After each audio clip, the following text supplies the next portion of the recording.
All right. So we are going to next slide.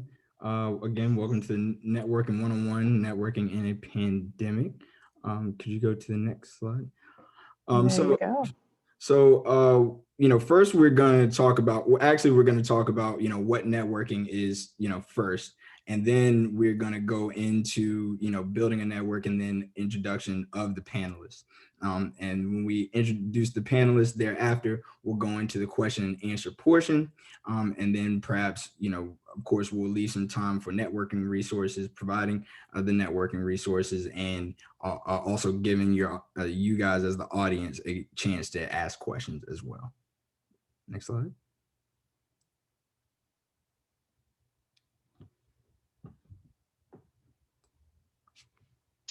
Alrighty, I think that's my cue. Hi, everybody. Dave Lipscomb here. I've got a actually undergrad degree in print journalism from the University of Maryland in 2006, and then master's degree in planning in 2018. So I have been where many of you have been, but we're just going to go through these slides really quickly because you can look at this video later, but you don't always get the opportunity to speak with our panel today. So I want to start by talking about what is networking, and we hear that term all of the time, but really fundamentally what it comes down to is building mutually beneficial relationships with folks in your professional network, or maybe even outside of that.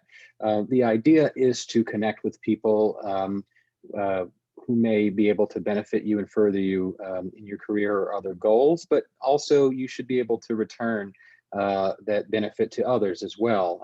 And that is the point of building this network. Whom should I include in my professional network? Well, there's some very basic places to start: teachers and professors. When I was an undergrad, I can say I didn't really do this all that much, but in grad school, I learned my lesson. These are folks that probably know more than anybody immediately in your circle about the areas you're trying to go. But you've got classmates, we're always messaging each other, coworkers, members of professional clubs and associations. There are all sorts of different organizations that are meant specifically sometimes just to connect people. And don't forget your friends and family, because they too may be able to connect you to somebody, even if they're not necessarily in your field. And then maybe there are others you can think of, and maybe we can discuss those a little bit later if they come to mind. Next slide, please. Places and virtual spaces in which to network. Obviously, we are pretty much locked down and can only meet in the virtual spaces or very sort of one-off gatherings. But this is a list here. Again, networking events, conferences and expos, online social media sites. These are places that you may already be visiting or may already be interacting with.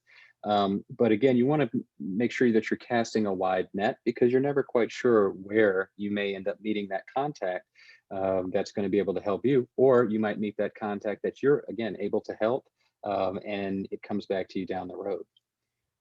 Next slide, please. So how do I build my network in a pandemic?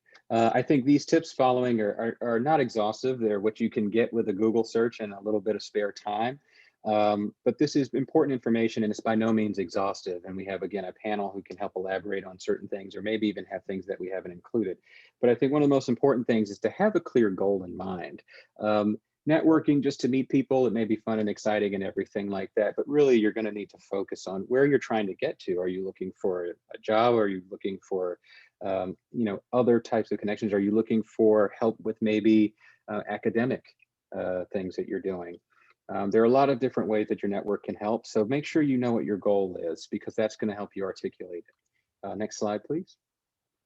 Find online networking opportunities. You found this one, possibly an opportunity to meet new folks and talk with them, but we are increasingly in this digital world, pandemic or not. So always keep in mind, maybe there are virtual happy hours or specific events for either networking or learning new skills or advancing your career in other ways. So keep those newsletters coming to your inbox, because they're a great source. Next slide, please. Share your skills and be clear about what you can offer. And this, I think, is really important in the pandemic environment. We've seen all sorts of videos and things on TV, YouTube, other places where we are seeing people apply their skills and try to help others when they can't always reach them. And we have examples here of different things that folks can do. Consider what you may be good at, even if it's not necessarily aligned with your current professional goals, right? There may be ways that you can help other people that helps expand your network and again, increases the chance that you're going to be able to get some benefit from that. Next slide, please. Just check in. Sometimes it's just as simple as sending somebody a message. Maybe it's somebody you spoke to last month or 10 years ago, who knows? Reconnect with the people you haven't spoken to in years. Particularly if you've been out of touch with somebody, you know, you and that person have gone through a lot of different experiences. And so there may be new things that are mutually beneficial for both of you. But again, just keeping in touch sometimes is one of the simplest things that you can do. And you never know when it may yield results. Next slide, please.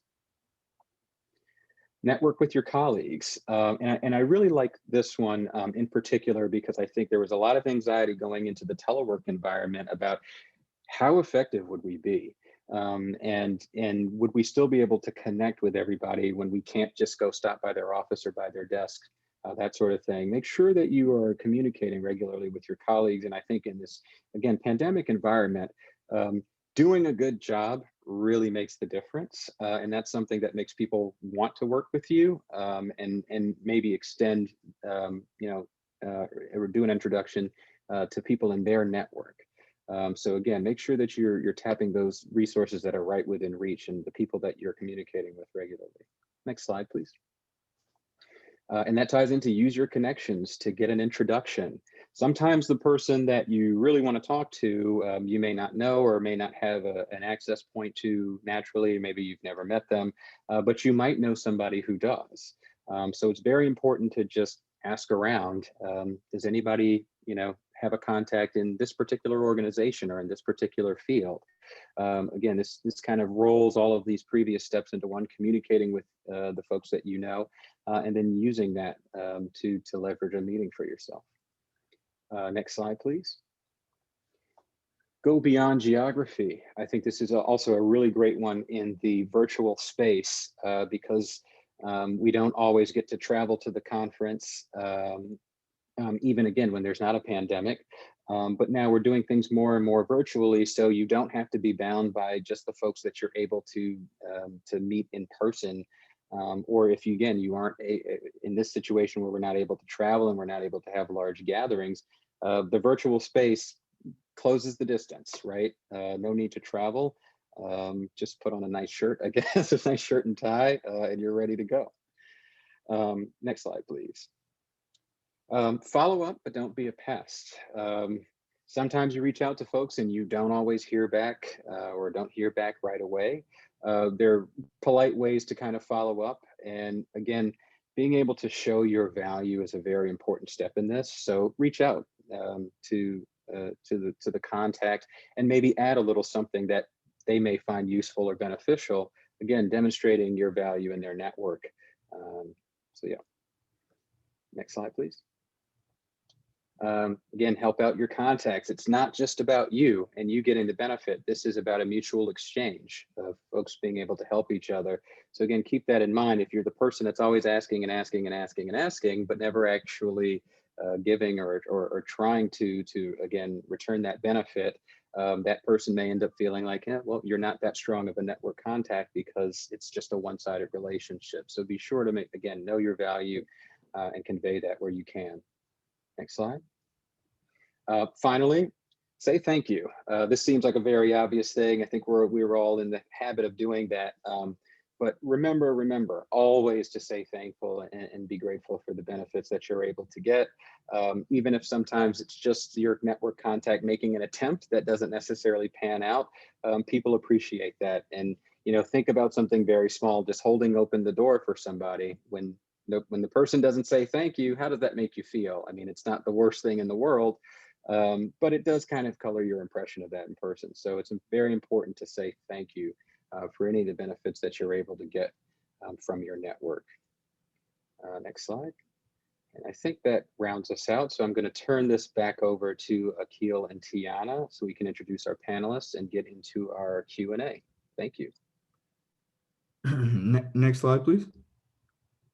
Now, I would be doing all of you a disservice if I did not introduce our prestigious panelists that we have tonight. We have 5 panelists working with us, and we are going to go ahead and introduce them accordingly. First, we have Richard Adju. Richard received his bachelor's degree from the University of Maryland in economics in 2017, then went on to complete his master's of real estate development at the University of Maryland School of Architecture in 2019.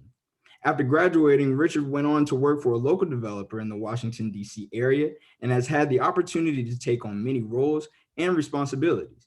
He currently specializes in investment analysis and rental property management. Richard also holds a real estate salesperson's license in D.C. and Maryland and helps buyers and sellers from various backgrounds to achieve their home and commercial goals. Welcome, Richard. Next, we have Mrs. Gina Fernandez. Mrs. Gina Fernandez is an associate designer at Ayers St. Gross. She received a BA in International Affairs and an MA in Higher Education Administration from the George Washington University, followed by a Master's of Architecture at the one and only University of Maryland College Park. In January 2019, Gina stepped into her role of chapter president of the DC chapter of NOMA, also known as National Organization of Minority Architects. A few months later, Gina began to co-chair an internal team at Ayers St. Gross focusing on justice, equity, diversity, and inclusion. In September 2019, Gina started teaching in architecture studio as a faculty member at the University of the District of Columbia, a public land grant HBCU here in Washington, D.C. Gina believes in the art of crafting and cultivating both professional and personal networks. And while the need for a network does not change because of a pandemic, it does require a shift in strategy and maintaining and nurturing a network. Gina does not think of networking as gathering contacts. Instead, she enjoys and embraces the opportunities to develop relationships with other people who share her same passions and professional curiosities. We welcome Gina. Next up, we have personally one of my favorite professors in the real estate development program, Mr. Ron McDonald. Mr. Ron McDonald is a managing principal at RMC Development LLC in the greater Washington, D.C., Baltimore region. He is responsible for assisting clients and partners, both public and private, with their commercial real estate objectives. An accomplished real estate executive with over 28 years of diverse practice who has been involved in acquisition, brokerage, development, and management in over 6 billion, yes, I said it, 6 billion in real estate equities after his successful stints at LaSalle Partners in Los Angeles, now also known as JLL. McDonald founded RMC, which is now in its 18th year of operation. RMC is also currently developing mixed income housing at North End Landing, an urban infill project located in an opportunity zone in Detroit's North End neighborhood. McDonald has led a complex 2-year public-private land assembly and entitlement process for an initial phase of 187 units of market rate affordable and senior housing. The project will break ground in the summer of 2021 using modular construction. We welcome Professor McDonald. Next up, we have one of my dear friends from college, Mrs. Madison Moore. Madison Moore is an assistant associate of leasing at JBG Smith. She joined the firm in May 2017 as an administrative assistant and worked her way up the ranks to become a member of the commercial leasing team. In her new role, she is responsible for assisting with the pursuit of prospective tenants, lease negotiations, conducting market research, and leading ongoing leasing operations projects. Madison is extremely passionate about increasing diversity in her industry. Madison has assisted JBG Smith's Vice President of Inclusion with the development and implementation of several programs to promote a more diverse and inclusive workspace. As the engagement chair of JBG Smith's Inclusion Community, Madison leads a team responsible for coordinating quarterly dialogue series with company leadership, discussing the various business impacts of diversity and inclusion. She was recently honored as the DCA Live 2020 Rising Star of Real Estate and is looking forward to becoming her firm's first Black broker. Prior to joining JBG Smith, Madison attended the University of Maryland, graduating in 2016 with a Bachelor of Arts in Cultural Anthropology. Welcome, Madison. Last but certainly not least, we have Mr. Howard Ways. Mr. Howard Ways has over 20 years of urban planning and real estate development experience and has managed over $900 million of real estate in public facilities projects. Currently, he is the COO for a local transportation agency of 1,100 employees. With nearly 660 employees under his authority, Howard is responsible for the maintenance of the infrastructure in the nation's capital. Howard has worked on various policy initiatives, including housing policy, helping to rewrite the city's condemnation law, targeted public investments, and workforce development. He led the Home Again initiative to acquire vacant and abandoned property and repurpose it for mixed income housing, and has also served as the Director of Planning and Sustainability for the University of District of Columbia, where he completed the university's first strategic sustainability plan. He has also served as a professor at Georgetown University, Catholic University of America, and has involvements in notable HBCUs in the area, Howard University and Morgan State University. He's a past member of ULI, ICSC, American Institute of Certified Planners, and American Planning Association, and is currently a member of the Conference of Minority Transportation Officials. Welcome, Mr. Howard. That concludes the introduction of the panelists. Thank you again for joining us, everyone. And now we're going to get into the first question. So, first question is as follows: and also panelists, feel free, because it's virtual, usually we would go, left to right or right to left, but because we're virtual, feel free to, interject any time. Okay, this is a free for all. So first question is, what are appropriate ways to inquire about job opportunities while networking? How can I let others know that I'm interested in connecting with them professionally, but that finding work is a priority? In other words, how do I network? What is your strategy here when you tend to go network at most events? Anybody can go. I'll go ahead. I'll take a stab at this. Good evening, everyone. I think a lot of David's presentation hit really the appropriate marks when it comes to, what is networking. And I always say, and David's probably heard this before, networking is one letter away from not working. And, the best time to look for a job is when you already have a job. So, while you might be in a position where your job is great, everything is going well, I would encourage you, especially early in your career, to continuously be on the lookout for additional opportunities to help you learn and grow as a profession. And to me, the best way to do that is to be direct and upfront with your network. And your network really consists of your friends, your colleagues, the people that you do business with. But it's more than just it's more than just a mutually beneficial relationship, because many times those relationships are simply transactional. I think it's really about connecting at a genuine level with people so that your relationship is authentic and that you are assisting others and helping them achieve their goals and objectives, and you're surrounding yourself with positive people who are helping you achieve your goals and objectives. But I think it starts first and foremost with establishing a real genuine connection and a strategic relationship, not a transactional relationship with other people. Awesome. Could we go to the back to the previous slide? We'd love to hear from more of our panelists. Once again, we'd love to hear from more of our panelists. How do you network? What is your strategy in terms of networking from some of the other panelists? I like Howard's answer. We could keep going. I think that's a great answer. Maybe I would add that, I think networking is a deceiving word, because I think some people think it implies that you are being, overly strategic in how you meet people, right? That I think that we've reached a point in our society where the concept of networking feels like you are looking to get something from another person. And personally, I don't believe that. I think that, I agree with Howard that it is about developing meaningful relationships with other people. And I absolutely agree that, networking can happen at any time, all the time. You never know who you're going to turn around and meet, that will become part of your personal network or your professional network. And so, if you've got to take it with a grain of salt and recognize that if you say you're really great at networking, people are going to think, oh my gosh, this is like, I get that a lot. I love networking because I'm fascinated with how people connect with one another and why they connect with one another.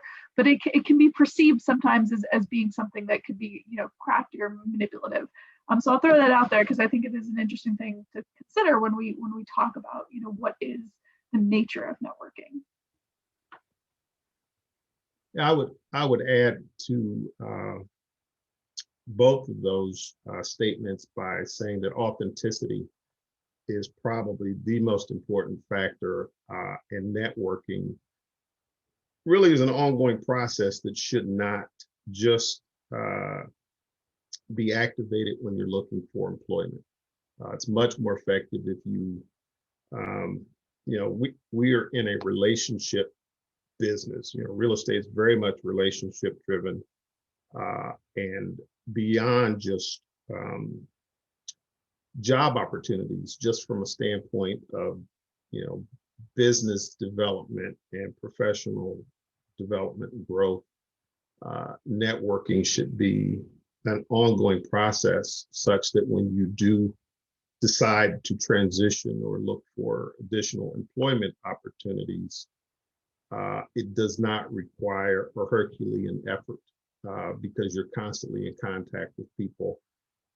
And to reach out regarding employment opportunities with someone who, people in your network who you've constantly been in contact with versus you haven't spoken to them for a year, and then you check in when it's time, want to look for employment. The authenticity, I think is significant, which is not a challenge if you network on an ongoing basis. It really should become second nature and something that all real estate professionals should be engaged in on a regular basis, because it's a relationship business, and most of us work with people we know in some way, shape, or form because of the nature of and size of our transactions.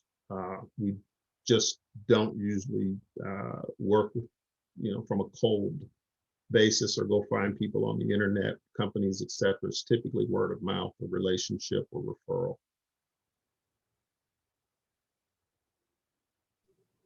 Okay. Any other panelists want to answer? Yeah. Hi, everybody. Ron took the words right out of my mouth. I was going to say, I agree that networking shouldn't be something that you do when you're just looking for employment or when you're looking for the next opportunity, but it should be ongoing, especially given the fact that, like Ron said, real estate is about managing, building, maintaining relationships.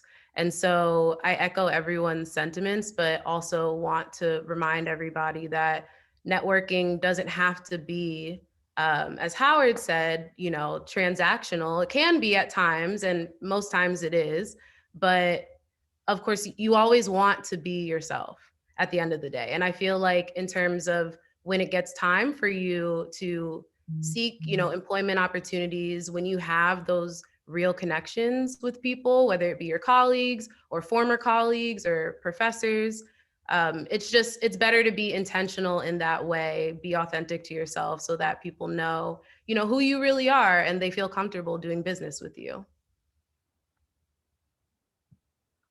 Yeah, I think I would just like to add to that, as Howard said, when you network, it doesn't have to always be, again, for the transaction, but you can also approach it from the perspective of you know, you're reaching out to a community that you also subscribe to or identify with, right? So if you, for example, you like bikes and you enjoy, you know, biking on the weekends or something like that, you can find a network within you can find an opportunity or a network within that community and further add to the authenticity of you as the individual.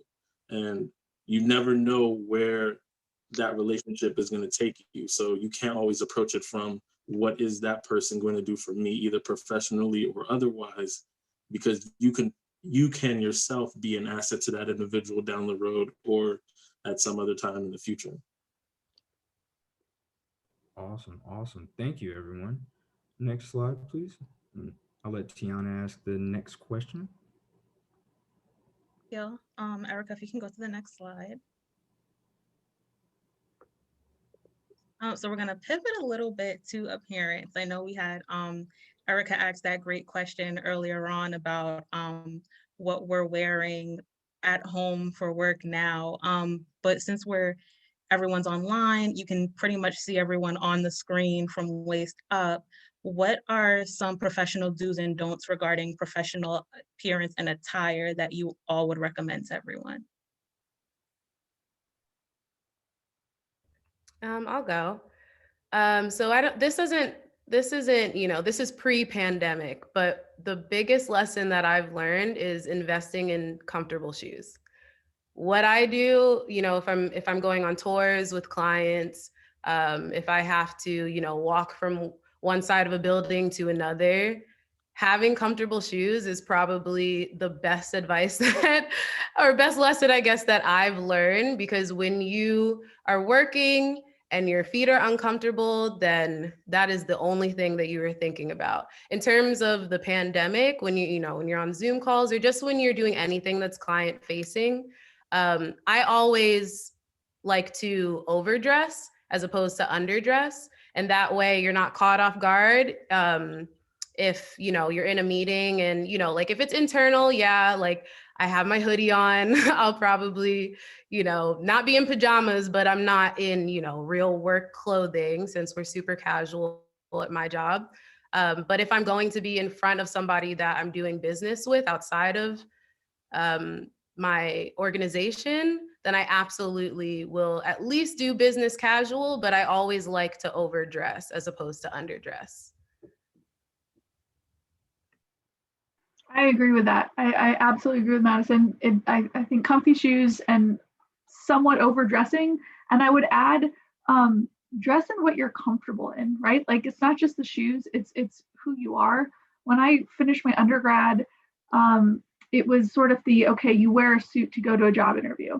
And I, went out and I got my suit and I think went to Marshall's and tried everything on. And I felt so uncomfortable all the time because I was fidgeting and trying to figure out, where to tuck my blouse in and how does this, who wears nylons anymore, and like trying to figure out, don't get my heels caught in my nylons. It was a whole thing. And since that point, it is, you always want to figure out, what the professional setting is. I think it's nice in at least in the architecture industry, that you sort of dress along with the artistic themes of our offices. And we tend to dress more in black only because you want the drawings to show more. I've realized that. But I think you want to dress in what you feel comfortable in. And it goes back to that, being your authentic self, both in how you're presenting yourself, verbally and on paper, but also how you're physically presenting yourself, right? And so if you are comfortable in what you're wearing, then you are going to be comfortable talking to who's in front of you. And I think it goes a step further. We're having a lot of conversations right now about what does it mean to be authentic? What does it mean to show, your own cultural background, your own beliefs, your own practices in how you dress? And I think we superimpose this power suit, of this is how you should look as, a professional person. And that isn't always authentic to who you are, right? Clearly wearing a suit is not authentic to who I am. And so, you want to, it's a fine line between determining, what is professional enough for the situation that you're in, and what is the right mix of wardrobe for you. I would also add, depending on the season, make sure you're warm enough or cool enough. I always run into that issue where I'm like, oh my God, I'm so hot and this is like the wrong thing to be wearing.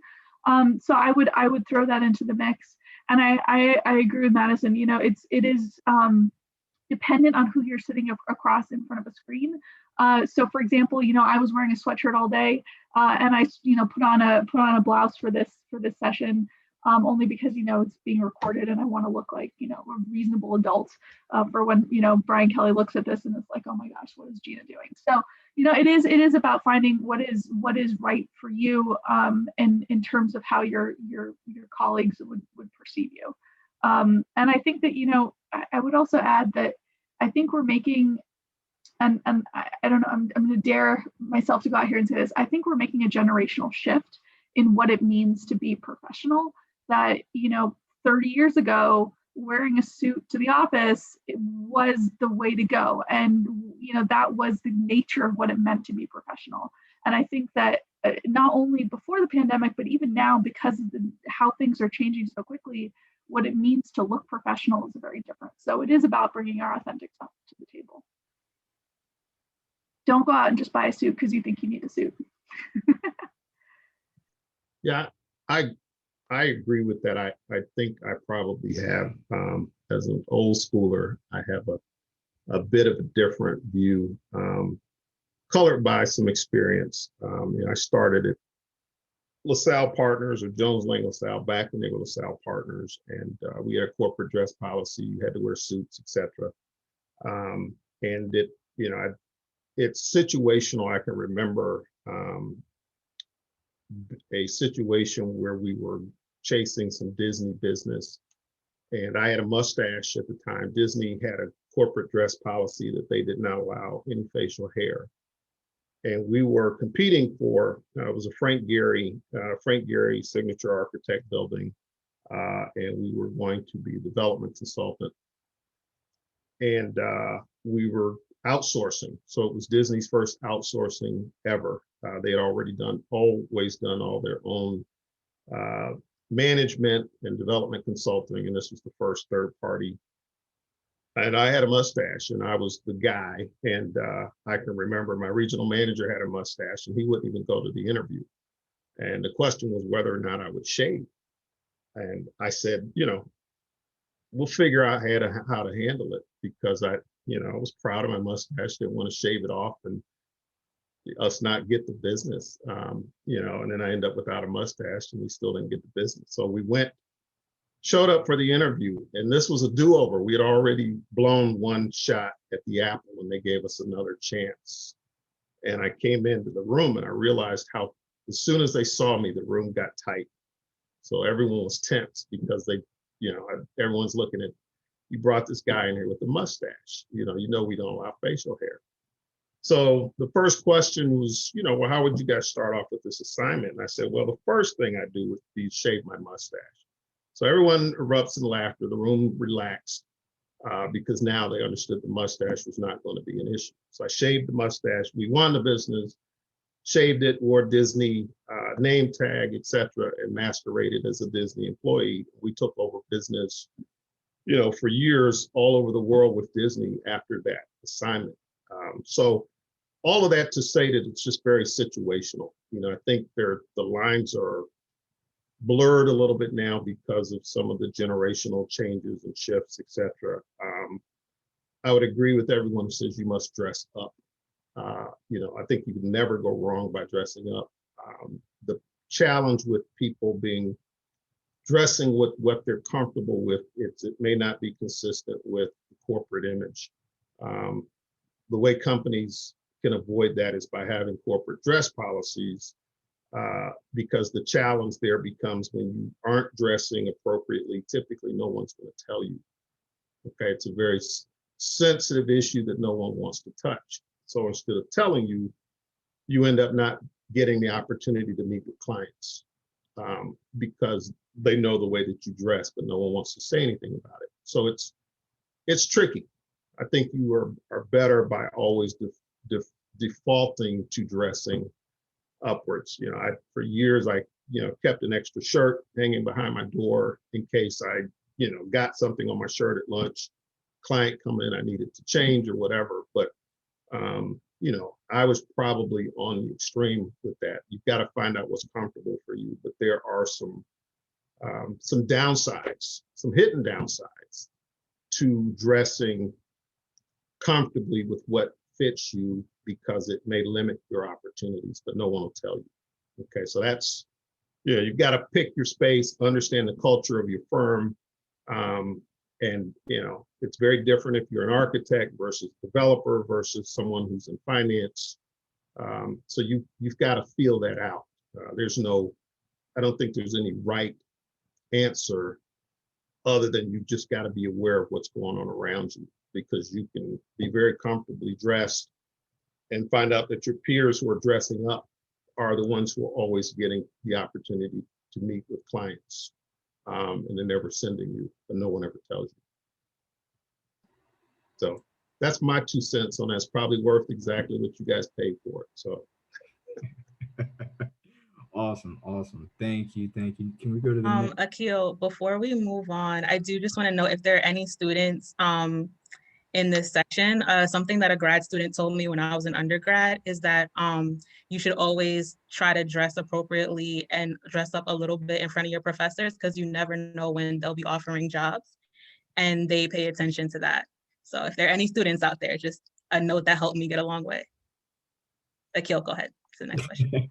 Well, I'm a professor and I'll answer that. Absolutely. Yeah, I pay very much attention to that in my class. So the way students dress, the way they carry themselves, all those things, because, you're looking at people. I often get approached, and there's students who have applied to firms, and because I've been in the industry for so many years and I network, I'll get a phone call that, hey, this student has applied. What do you think? And, if I've seen you come to class in your pajamas every day, I can't, it's a little bit different than, if your deportment, your presence, the way you carry yourself, and you're dressing, I certainly don't expect you to wear a suit to class, but, it does matter, because many of your professors in our program are operators. They're not academics. So most of your professors work in the industry somewhere. So we all get phone calls when you apply for jobs about what can you tell me about this, this student. So what you do in class in front of your professors, how you dress, etc., carry yourself, really does matter. Even though you're in school, like I say, your professors are operators. They're in the industry. Awesome. I agree with everything that everybody just said. So thank you so very much. So in regards to that, so now we've learned, gotten perspectives of how to dress and how to network. Now, one thing that I've heard a lot, and I'm sure other people on this call have heard a lot, is it's not about what you know, but who you know. Do you agree with this statement? Why or why not? Yeah, I absolutely agree with this statement. When I think back in my career, every job I've ever had is because I had a connection that helped me navigate the waters and present myself in the most effective way to get the job. And in some situations, I didn't even have to apply for jobs. People would offer me a job just based on our relationship. Folks knowing my history, my background, my work performance. I've had 3 or 4 jobs where people just asked me point blank, say, hey, you want to come work for me to do X, Y, and Z. So yeah, it's all about who you know and less about what you know. I had a mentor tell me a long time ago, it's like, you have to, you go to school, you build up your resume with experiences. All that really is designed to do is eliminate any reason or excuse somebody might have to not offer you a job. But ultimately it comes down to how you perform, who you know, and what you're able to accomplish, what you bring to the table. That's been my experience.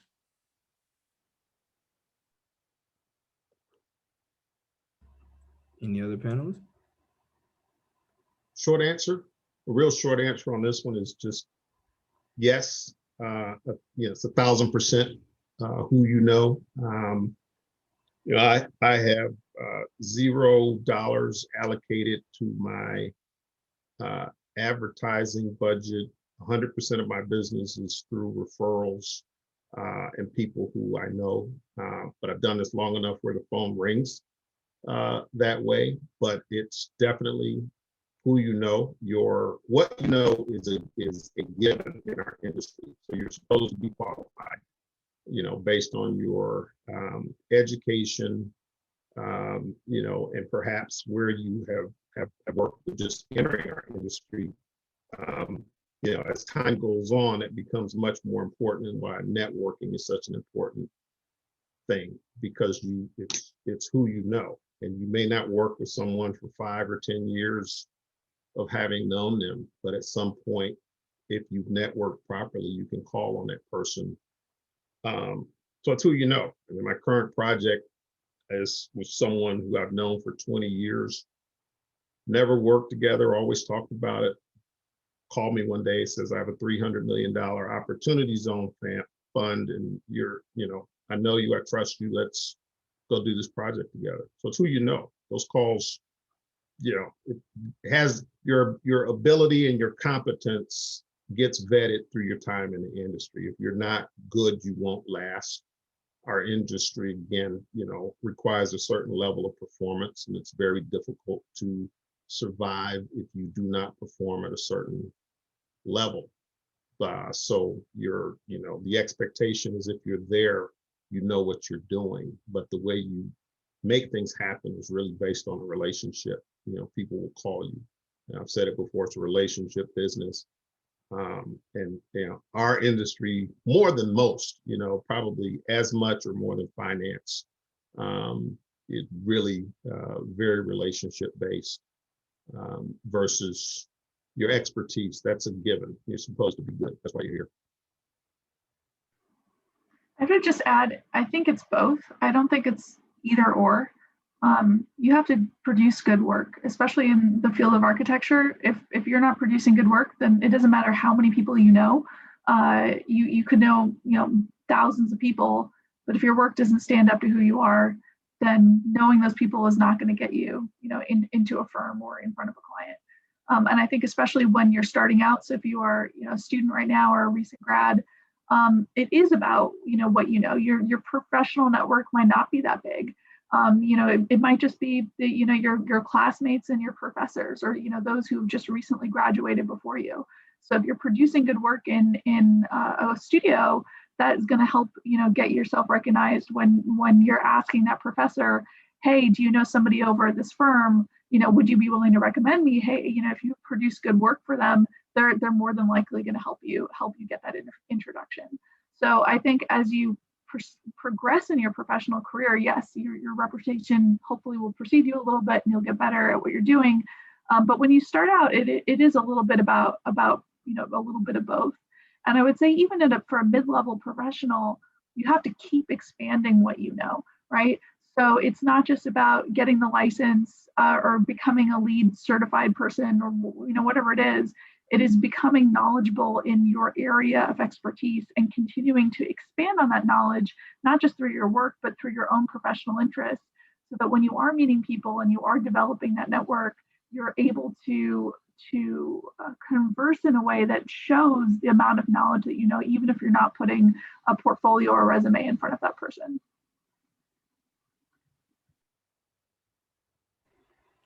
Got it. All right, thank you, everyone. Next slide, please. Kiana. Great.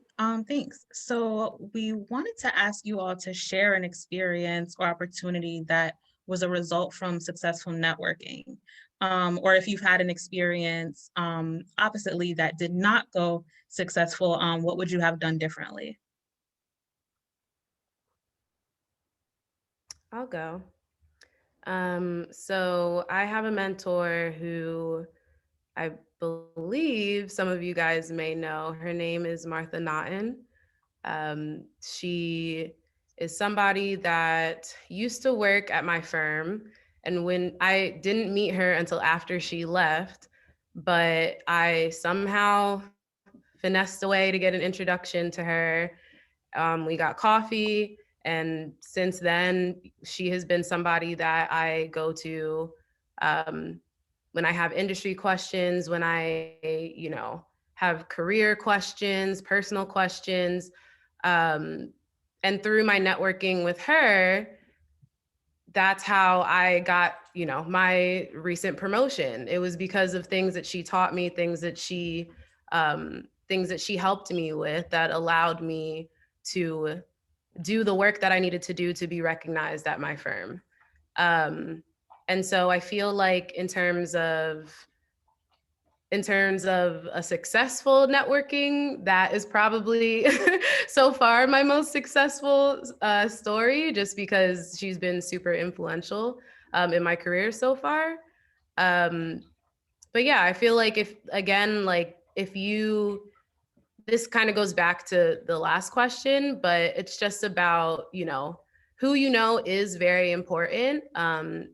Because you never know what it could be, even if it starts out as, just a coffee and just getting to know you, it could end up being that next position. It could end up being, that next promotion that you're looking for. So yeah. Yeah, I would say my most successful networking relationship is someone I've been friends with since 1987, when he and I met in architecture school at Temple University. And when I met him, I couldn't stand him. He was a little short, cocky dude who thought he was the greatest designer of all time. I'm like, dude, your designs aren't all that. You're not all that. But he talked a good game. Fast forward to 4 years later, when I graduated, I ended up working for the architecture firm that he worked in. And, he was, a very aggressive, driven individual. He wanted to make design partner. And, he sort of mentored me at the architecture firm. And, we both reached a point in our careers where we felt like that, we've gotten all we could get out of the architecture firm. And simultaneously, we decided to go to grad school. He wanted to get his master's in architecture. I got my master's in urban planning, stayed in contact, just stayed in contact over the years. And eventually it led to the opportunity I had a couple of years ago to run the real estate program at Jefferson University, because he was a professor there. And I'd come up to be a guest juror, guest presenter, lecturer, and we had just always stayed connected. And seeing the way he interacted with students inspired me to become a professor. So I've been an adjunct for nearly 10 years now, all because of that cocky little dude that I didn't like back in 1987. But he inspired me, and I've inspired him in some of his career choices and life choices. And it's just a beautiful relationship, and it's one that I cherish. And sometimes the first impression, they say first impressions are important, but in this particular situation, it was only important in that he was so memorable because he was so annoying. And that when I had a chance to interact with him again in a different context, and I saw, well, actually he does have some skills, and he is driven, he has some great ideas, and he's actually not getting the most out of out of the opportunity with the firm. And I kind of feel like I'm in the same situation. And he mentored me and looked out for me. And we've had this long standing relationship. So that's probably been my greatest networking relationship. Goes back to 1987. Awesome. Okay. Thank you for that. We're gonna go to. Could we go to the next slide, please? So all of you are well-established professionals and probably have young professionals who are interested in connecting with you, especially after, after this event.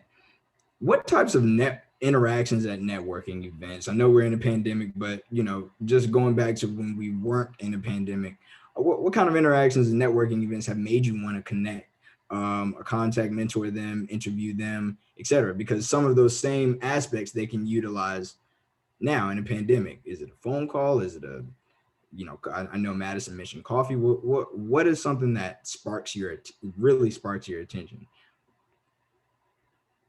and makes you want to connect, push forward and connecting with them?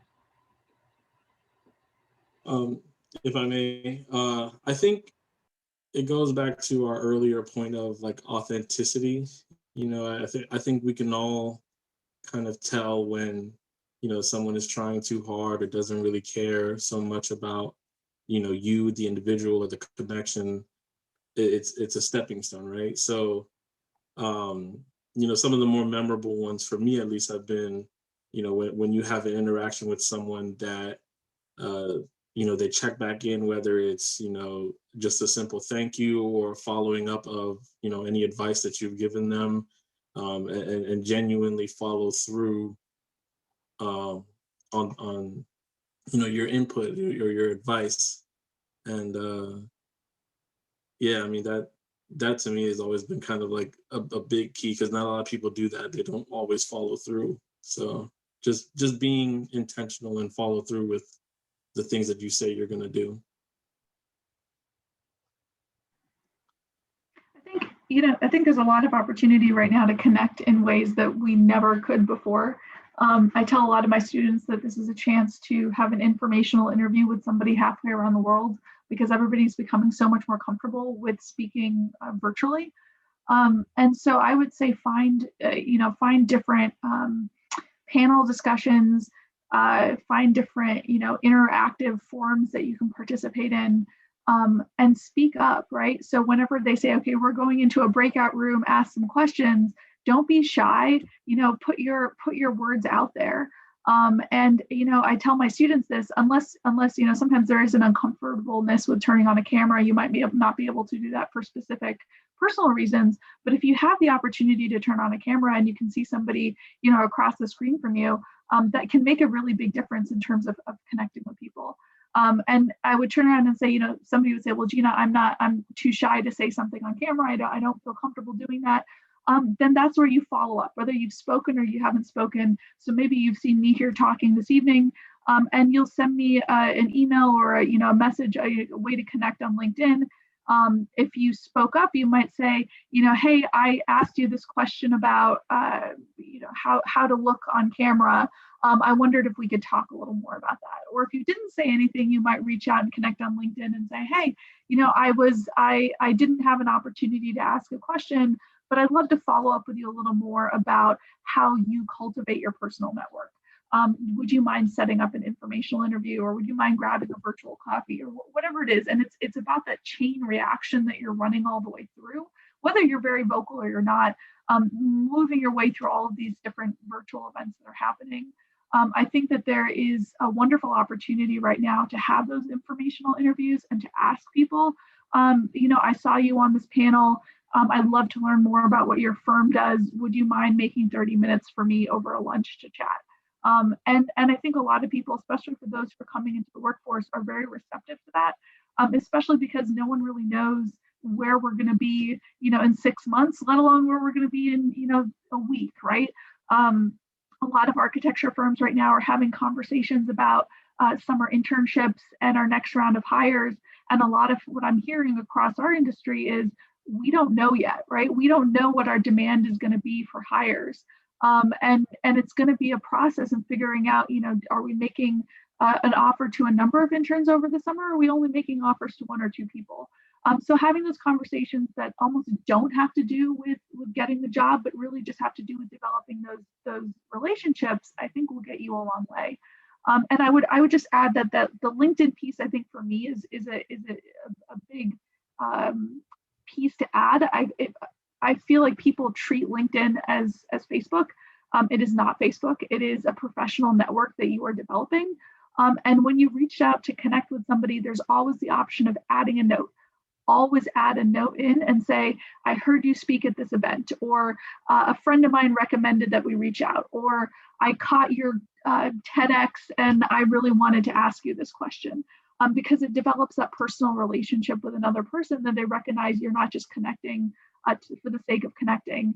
And I'll even go so further as to say, I've had professionals connect with me who are, 10 and 20 years into their careers, and they literally just click a button, and I have no problem writing back and saying, hi, it's wonderful to connect.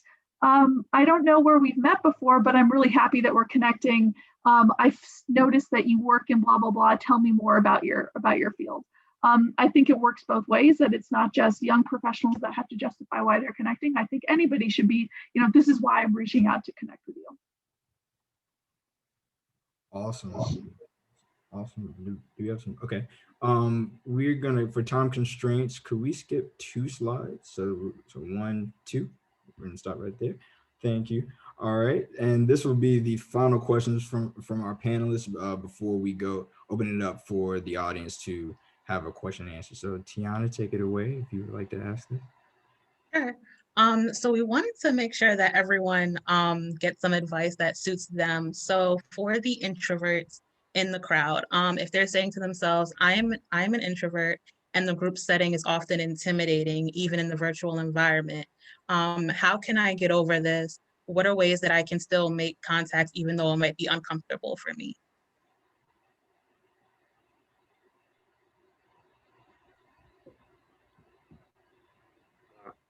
I'll speak to that.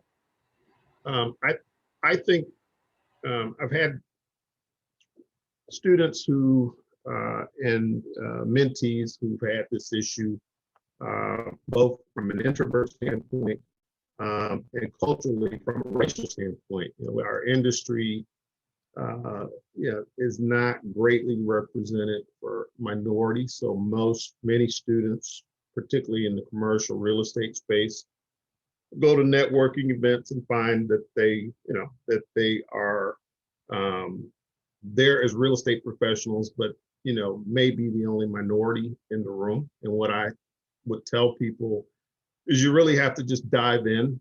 You have to go and start introducing yourself to people. It's very uncomfortable, both for people who are introverts or people who may find themselves in an environment that they aren't used to and are uncomfortable. But you have to, dive in and go introduce yourself. Our industry is very personable.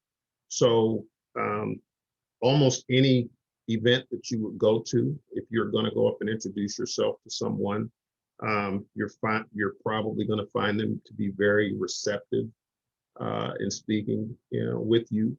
But it's one of those things where also in our industry, you have to have, for the most part, people skills.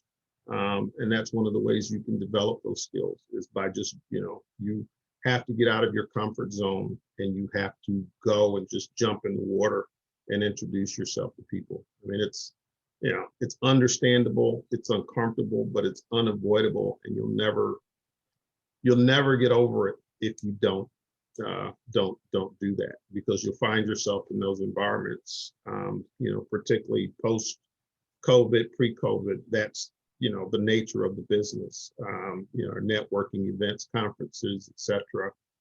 And that's how you build your network. You've got to be proactive. Occasionally, people will come up to you. They may notice someone who's not comfortable and come over to them, but you can't rely on that. You have to take charge and be very proactive. Easier said than done, but it has, that would be my advice. I give a couple quick thoughts. If you're in person at an event, and I keep thinking about the AIADC, if you're at an event, and I get very nervous if I don't know anybody in the room, which I'm sure you can all imagine that seems very funny, but I do get nervous. And there are AIADC events that I go to where I really don't know anybody, which is kind of odd, but that's a whole different conversation. So I'll go and sit next to somebody that, I don't know. I don't try and sit by myself in the room. I'll go sit next to somebody else, and very kind of quietly, I get myself situated, and then I might lean over and say, hi, I'm Gina, nice to meet you. And that's a really nice way of finding like a buddy at an event, because then after the talking is over and everybody gets up and has a drink or something, then you've got somebody with you, right? The other thing you can do in social situations is find the group that has the extroverts, right? Because extroverts will tend to notice, oh, somebody is not joining in the conversation. Like I definitely do that. I'm like, oh, you haven't said anything.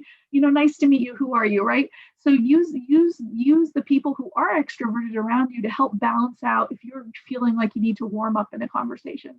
And then you know what? This is a really great time. There's so many different ways about meeting people right now virtually. A friend of mine would host these women and wine events. She's a Maryland grad, and her prompt was, you got to come with a friend and a bottle of wine. That was the rule. She provided all the snacks. You didn't have to be an architect that you brought with you, but you had to bring somebody with you. And you'd end up with this huge room of women. That was a wonderful networking event. Everybody would chat and have wine and have snacks, and it'd go on till late in the evening. And it was because of the intimate setting, you got to know people. And the nice thing about it was a mix of introverts and extroverts, and everybody sort of knew each other, right? Because you sort of knew one person, but you didn't know the other. And that was a way to mix and mingle. And as I'm saying this out loud, I'm thinking, how cool would it be if you did that virtually, right? So if you're an introverted person, you've got to have an extroverted person in your peer group, right? Like, oh my gosh, that person is the chatty one. Like in this case, I would be the chatty one, and somebody was like, I would go find an introverted person and say, let's go have this wine event, right? And you can do a virtual, I know it's like Zoom happy hour fatigue, but let's say you do, let's have a networking event. Between the two of us, let's invite, 3 or 4 people that we like to socialize with, and ask them to bring each one brings a professional person from their network, and bring everybody together. One of my colleagues who is in marketing has done something similar to this with her mentees, and she has questions that prompt the conversation. So it helps everybody kind of mix and mingle, and it's separate from saying, let's go to an AIA DC event and listen to people talk, right? Or come to a DC NOMA event and let people talk. But it's a way of finding alternative solutions to being able to connect if you feel a little uncomfortable putting yourself out there. Awesome. Thank you, everyone, for your responses on that. We'll just stay at this slide really quick. We will now open it up to any questions from the audience. So, our panelists, everybody can give a quick round of applause for our panelists. I don't know if everybody can hear the round of applause because most of you guys are on mute, but, just imagine a round of applause. Now that we're going to open this up, thank you, panelists, for everything that you stated today.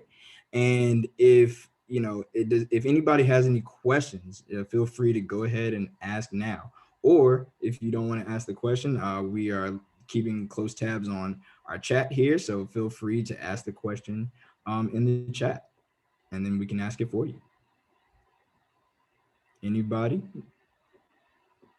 Hi, my name is Simone Stevens, and I'm a freshman in the architecture program, undergraduate studies. And I was just wondering, during COVID, have you guys had any students kind of reach out to you for networking opportunities? And if so, what really stood out with you? Like, what did they say, or what words did they use that really stood out to you?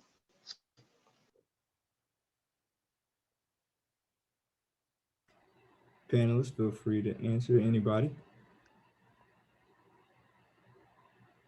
Yeah, I'll speak to that. I really haven't had any students reach out. I've had 2 classes that I've taught online.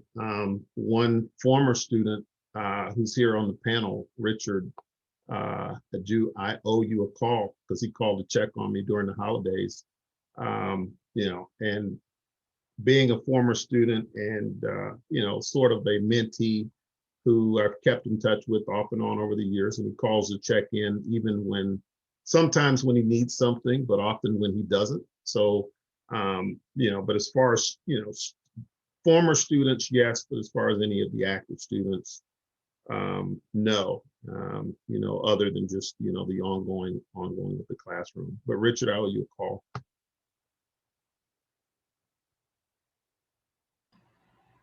All right, anybody else? I haven't had any students reach out, only because I have my own students to contend with on a regular basis.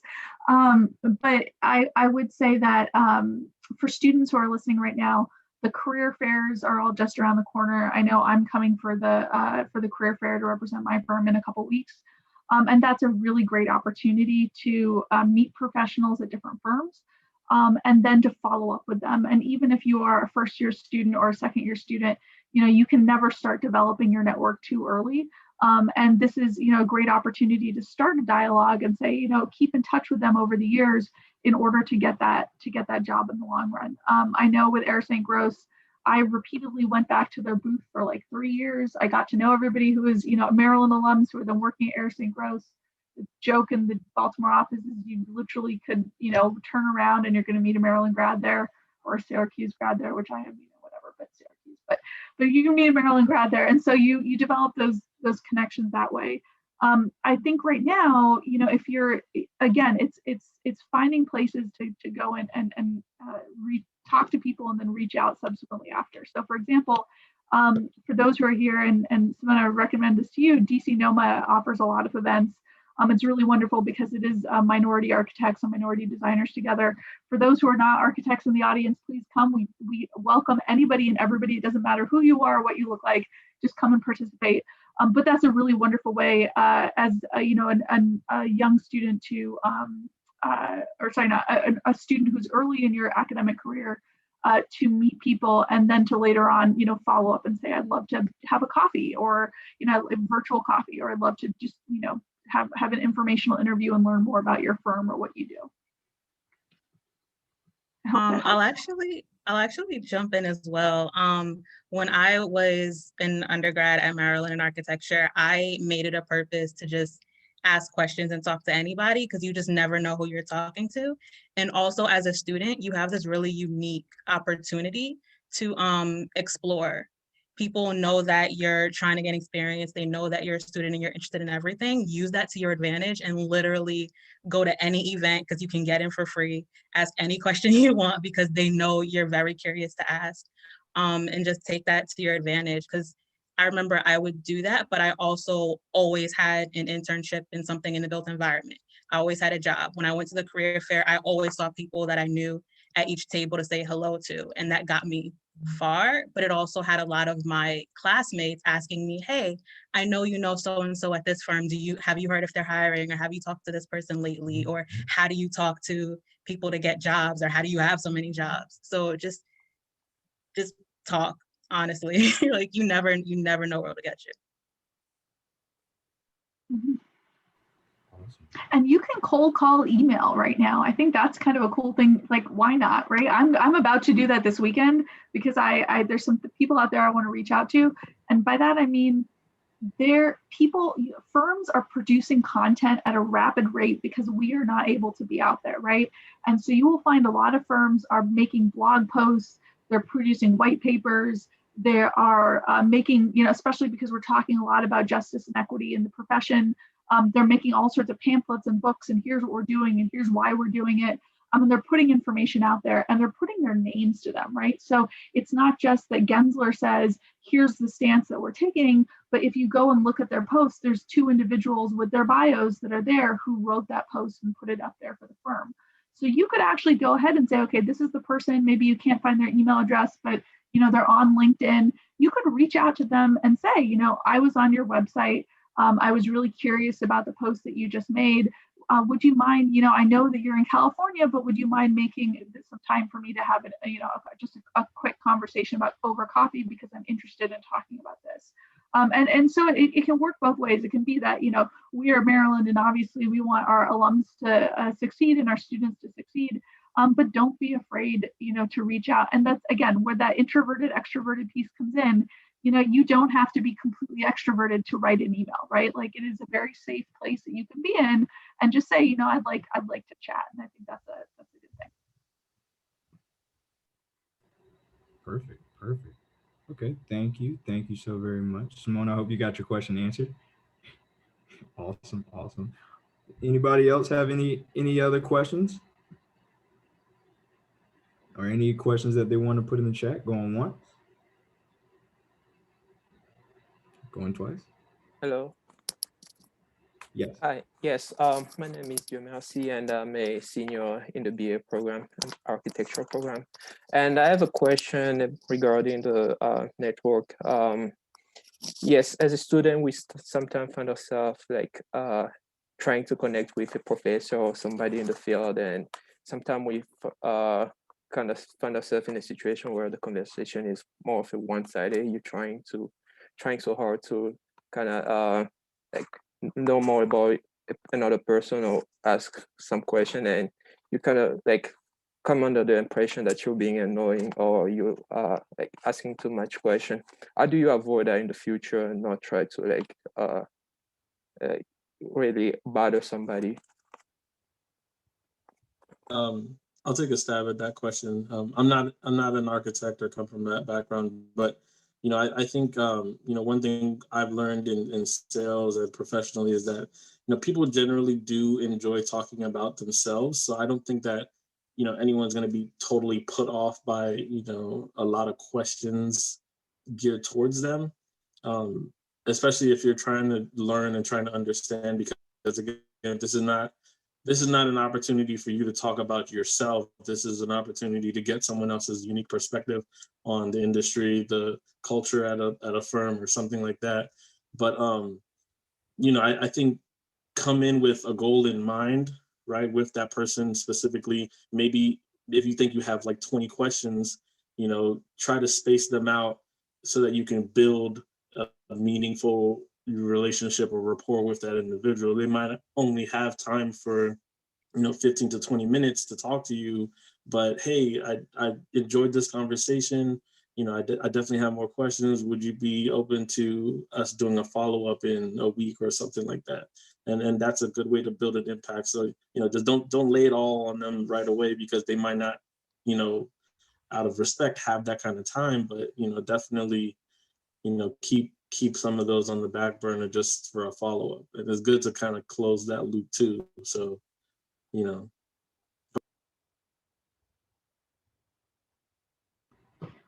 And don't be totally offended if somebody doesn't get back to you right away.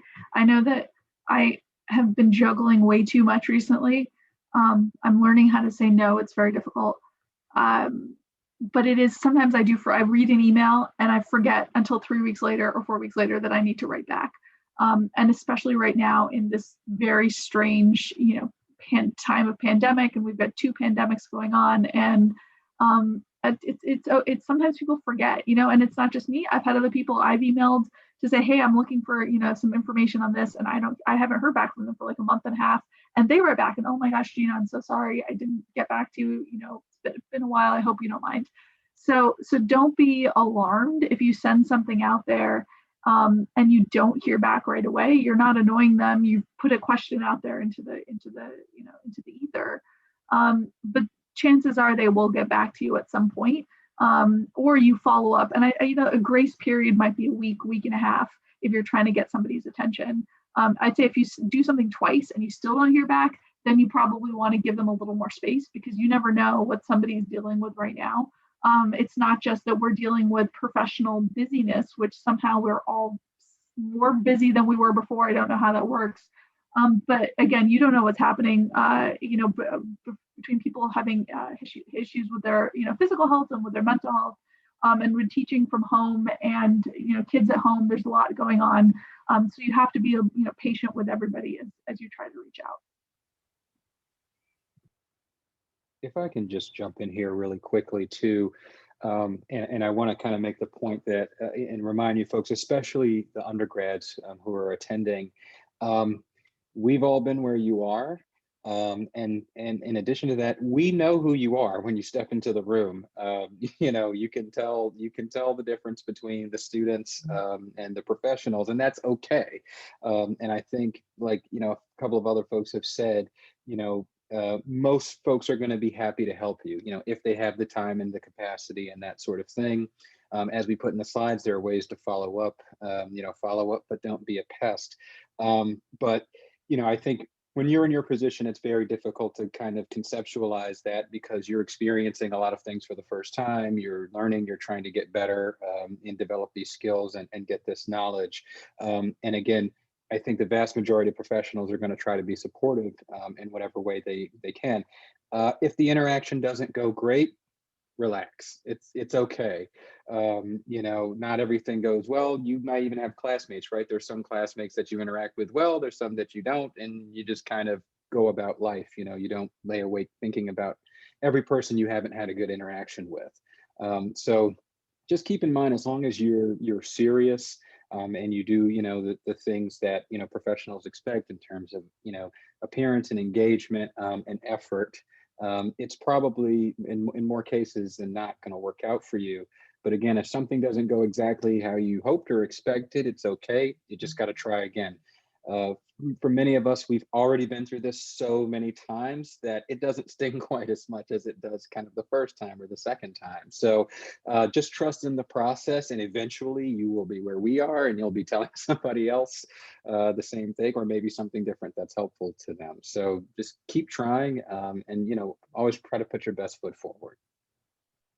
Awesome. Awesome. Thank you, Dave, for those wise words. And with that being said, that is concludes tonight's event. Panelists, feel free to, I usually, you know, again, in a normal setting, you know, business cards will be given out and whatnot, but panelists, feel free to, you know, put your contact information into the chat, you know, for people to reach out, you know, to you, whether that be LinkedIn or email, whatever you prefer.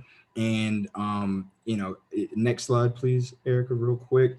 We have links here as well. Again, this session is being recorded. You know, so we have links here for just networking strategies, things that we talked about in the beginning here, things that our panelists talked about as well, and links for your own research. And final slide, can we go to the next slide, please? And then again, special thanks to the panelists. We couldn't have done this without y'all. Special thanks to Erica and Matt and all the rest of the alumni board. Special thanks to, of course, Tiana and Dave as well. I appreciate you guys dearly.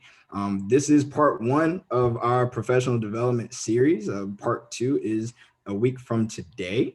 So February 4th, we're going to be doing a resume and portfolio workshop. You know, so again, multidisciplines, whether you're architecture, planning, preservation, or real estate development, please feel free to join us. We're going to have this clinic next week, and where we're going to kind of discuss, now that we've talked about networking, how should our resume look when we finally get that opportunity to step into the space, when we get that opportunity to open our mouths? How do we do that, again, in the midst of a pandemic? And for sure, we can all make this happen together. So, and then of course we will provide the link. It'll be in the newsletter, and we'll provide this via email as well. Panelists, we will be in contact, you know, after this event as well, because we have some stuff to give to you. And so be on the lookout for an email from me, Tiana, or Dave. And that concludes, again, tonight's event. Thank you so very much, everyone, for joining, and we'll see you around.